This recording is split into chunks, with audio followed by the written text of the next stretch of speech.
Let's take one last question. Gentleman there in the blue jumper. We're going to have to make this the last question. Professor Dawkins, as an atheist, is it not the case that you either believe in the universe just popping into existence without a cause, which is worse than hocus pocus, or in this thing called the multiverse, which has as much independent empirical evidence as Hades controlling the underworld? Right. The phraseology you use is somewhat biased, somewhat slanted. The universe popping into existence out of nothing.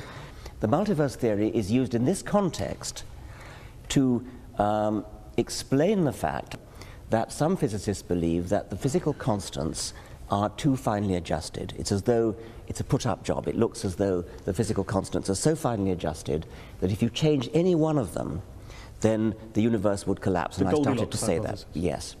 Now, the multiverse hypothesis is a kind of Darwinian way of solving that problem. It says there are billions and billions of universes, all of which have different settings of their fundamental constants.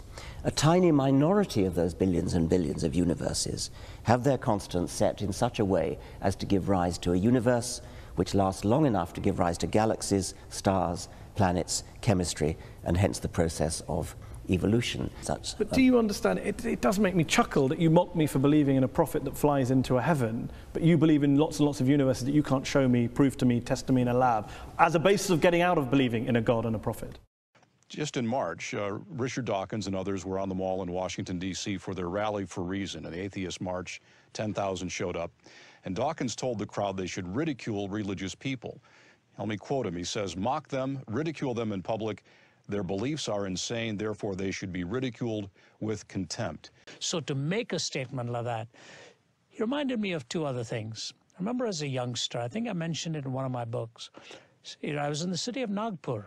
I was in my 20s or early 30s preaching, and I saw a crowd gathering. And I wondered what was going on, and people were laughing and slapping each other on the back. I gathered around I thought some magician was doing his tricks. It was an insane man.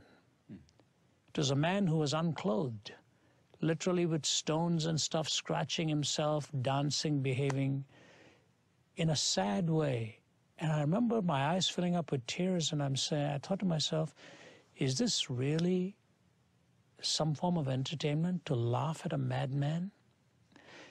If he's telling us our ideas are insane, what does mocking do? If it's an insane idea, what does mocking really do? But there's something deeper with what he is doing philosophically. Two things. Number one is this.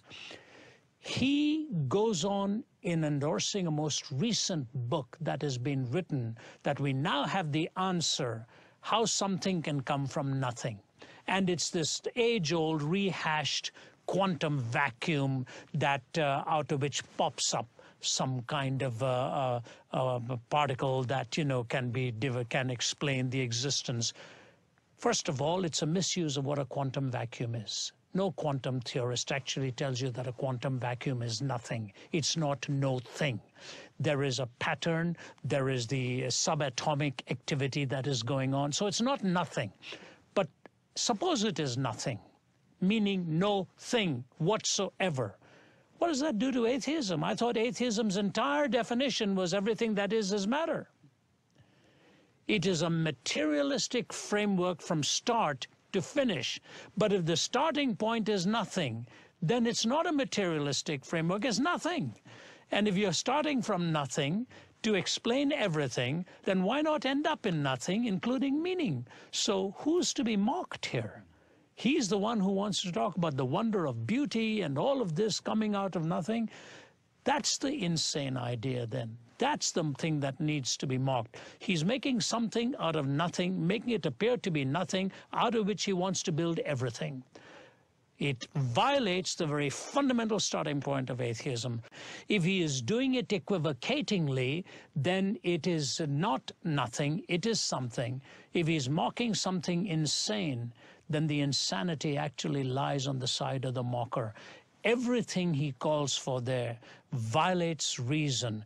But this shows you who Dawkins is. He is driven by hate. And that's why many respected atheists want to separate themselves from him. Even secular thinkers took issue with that statement of his and called him to task on it. Dawkins is an angry man, and one day that anger will catch up with him.